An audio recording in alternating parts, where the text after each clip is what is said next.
Hey there, folks. Welcome back to Texas Tales, where we dig into the stories that shaped the Lone Star State.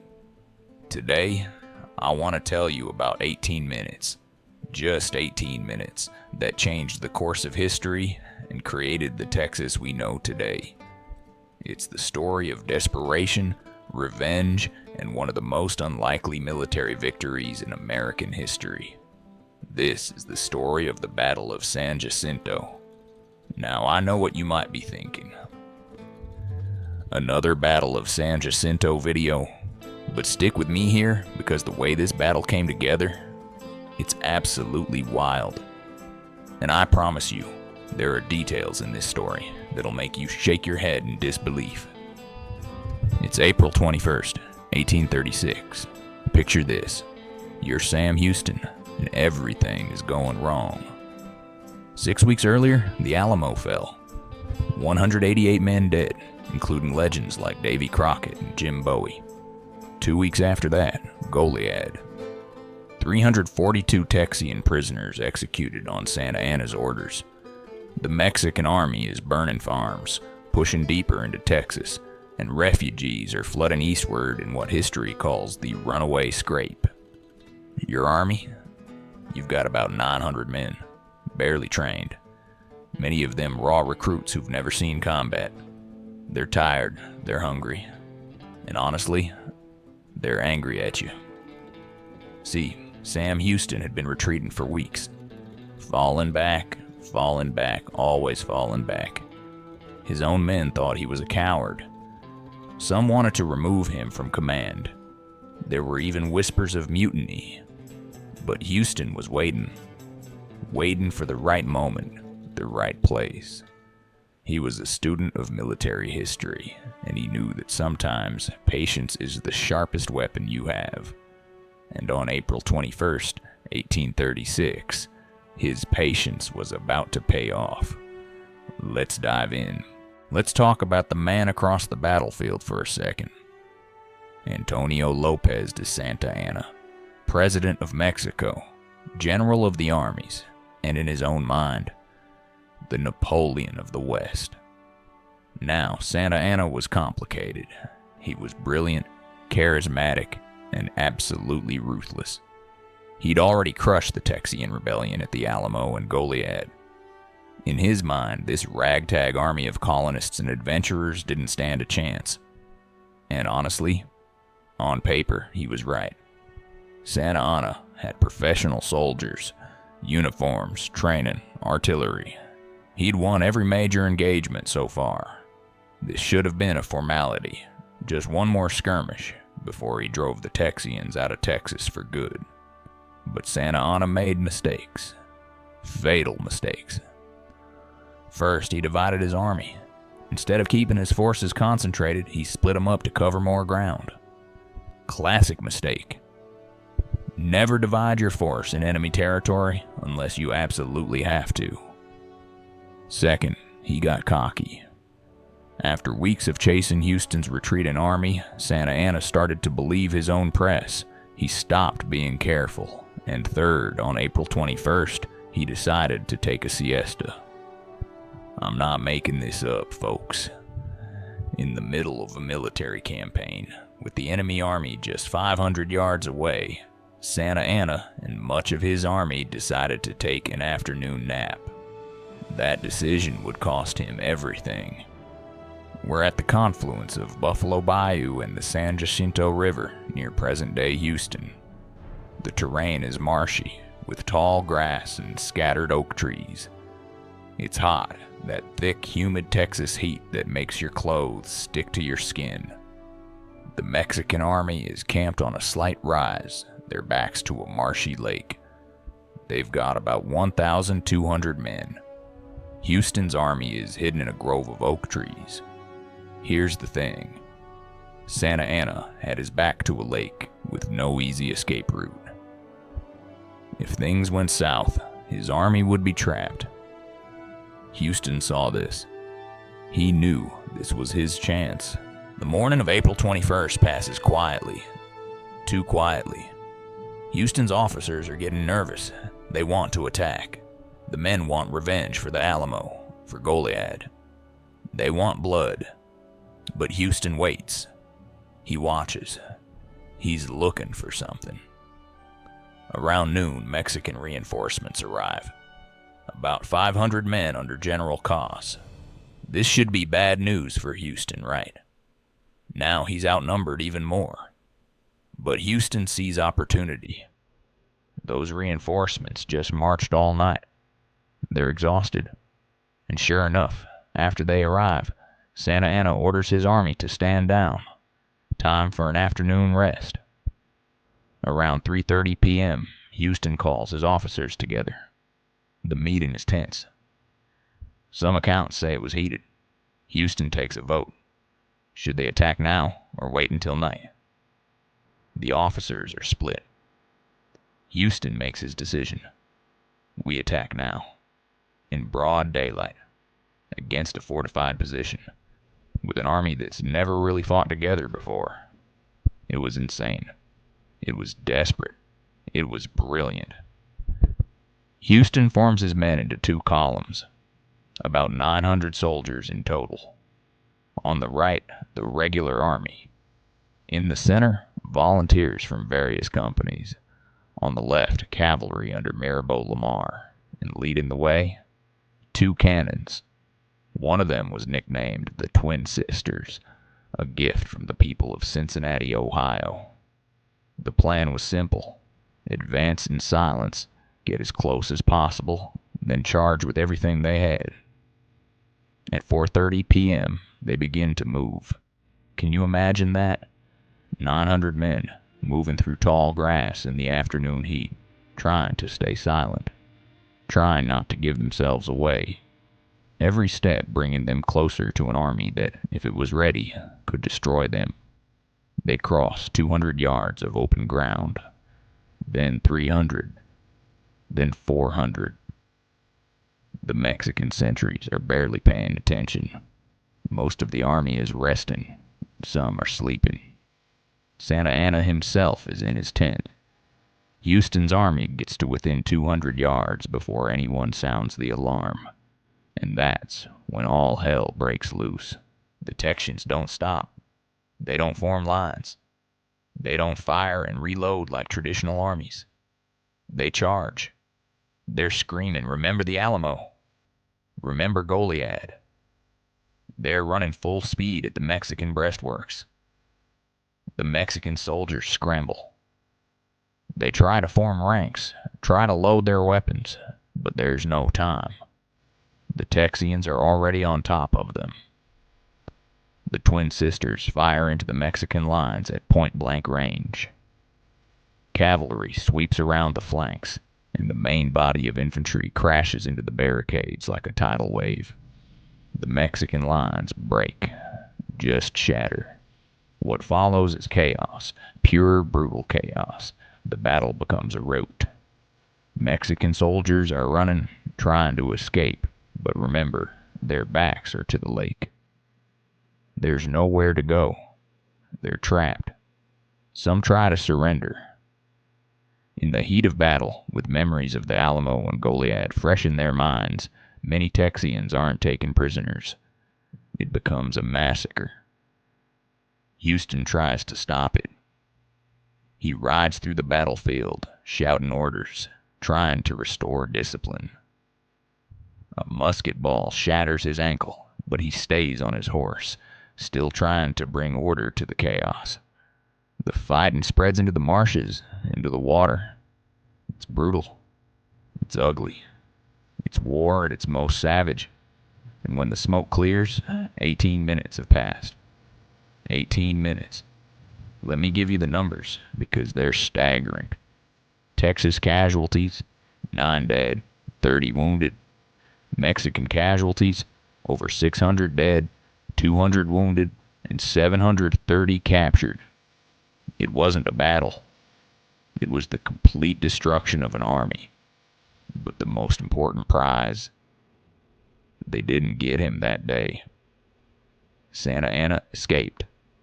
While his army was being slaughtered, the Napoleon of the West shed his uniform, put on common soldier's clothes, and slipped away into the marsh. He stayed hidden for a day, terrified, alone. Probably the worst 24 hours of his life. On April 22nd, a Texian patrol found him. Legend says they didn't recognize him at first. He was dressed like a common soldier, muddy and disheveled. But when they brought him back to camp, the Mexican prisoners recognized him. They started calling out, "El Presidente." Game over. Now, here's where it gets interesting. Santa Anna is captured. He's terrified. He thinks he's going to be executed. Many of the Texians want exactly that.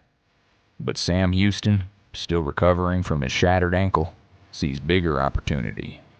He negotiates with Santa Anna. And on May 14th, they signed the Treaties of Velasco. 2 treaties, actually.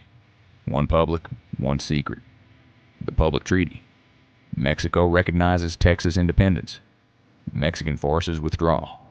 Prisoners are exchanged. The secret treaty, even better. Santa Anna agrees to use his influence to make sure the Mexican government accepts Texas independence. Now, here's the thing. When Santa Anna got back to Mexico, the government rejected these treaties. They said he signed them under duress. They weren't valid, and they were probably right. But it didn't matter. The Battle of San Jacinto broke the back of the Mexican army in Texas. It created facts on the ground that couldn't be undone. Texas was independent, whether Mexico liked it or not. The Republic of Texas would exist for 9 years before joining the United States in 1845, and all of it from 18 minutes on an April afternoon. So what do we make of this story?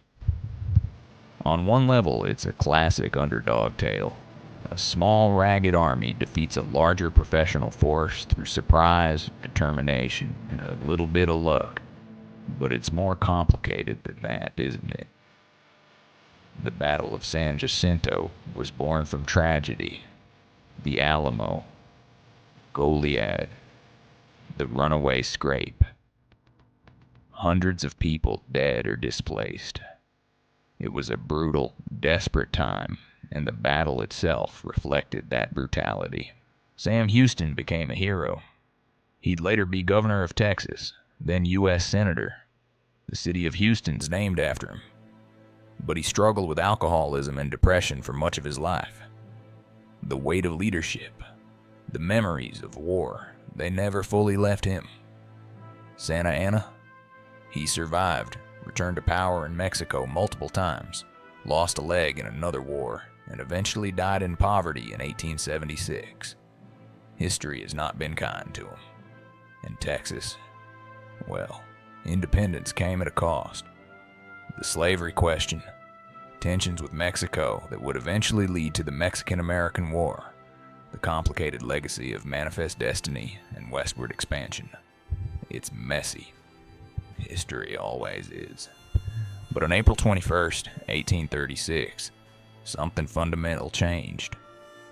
A group of colonists, adventurers, and farmers defeated a professional army and claimed the right to govern themselves. For better and worse, that moment created the Texas we know today. Today, you can visit the San Jacinto Battleground State Historic Site. There's a monument there, 567 feet tall, topped with a 34-foot star. It's the tallest stone column memorial structure in the world, taller than the Washington Monument. Inside, there's a museum with artifacts from the battle, muskets, uniforms, personal items from the soldiers who fought there. And if you stand on that battlefield in the quiet of a spring afternoon, you can almost hear it. The shouts, the gunfire, the chaos of those 18 minutes that changed everything. That's the thing about history, folks. It's not just dates and names in a textbook. It's moments. Real moments with real people making real decisions that echo forward through time. And the Battle of San Jacinto, that's one of those moments. Before we wrap up, let me share some fascinating details about the Battle of San Jacinto that most people don't know. First, the twin sisters cannons I mentioned. They were a gift from Cincinnati, Ohio, but they disappeared after the battle. For over 150 years, no one knew where they were. Some think they were buried to hide them from Union forces during the Civil War. To this day, they've never been found. It's one of Texas's great mysteries. Second, during the battle, a free black man named Dick the Drummer played his drum to rally the troops. He's buried in the Texas State Cemetery, one of the few people of color from that era to receive that honor. Third, Emily West, also known as Emily Morgan, was a mixed-race woman who was in Santa Anna's camp during the battle. Legend says she distracted Santa Anna at a critical moment. While historians debate how much of that story is myth, she became the inspiration for the song, "The Yellow Rose of Texas." Fourth, Sam Houston's horse was shot out from under him during the battle. He mounted a second horse, which was also shot. The musket ball that shattered his ankle lodged so deep that it couldn't be removed. Houston carried that bullet in his body for the rest of his life, and the wound never fully healed. Fifth, the battle cry, "Remember the Alamo," became so famous that it's been used in everything from war to sports, but the full cry was actually "Remember the Alamo. Remember Goliad." The second part is often forgotten, but to the men fighting that day, the massacre at Goliad was just as important.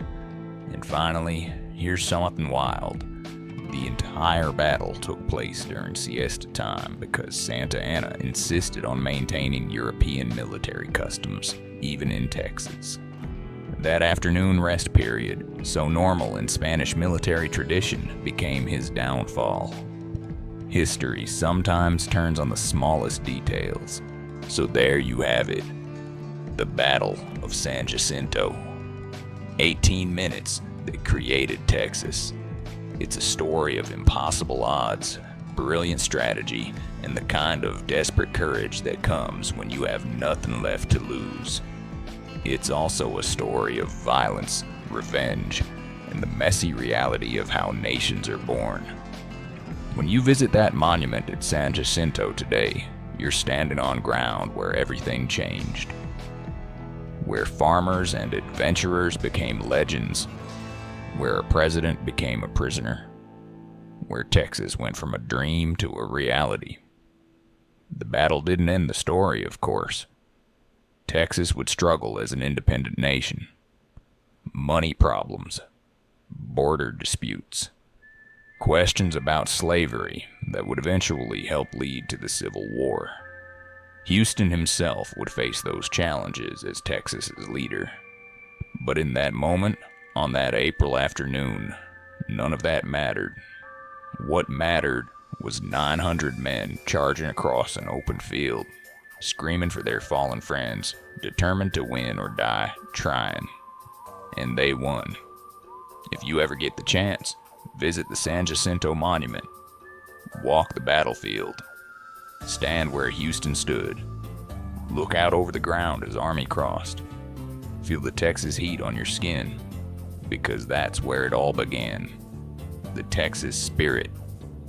The idea that sometimes, against all odds, the impossible becomes possible. That's Texas Tales for today, folks.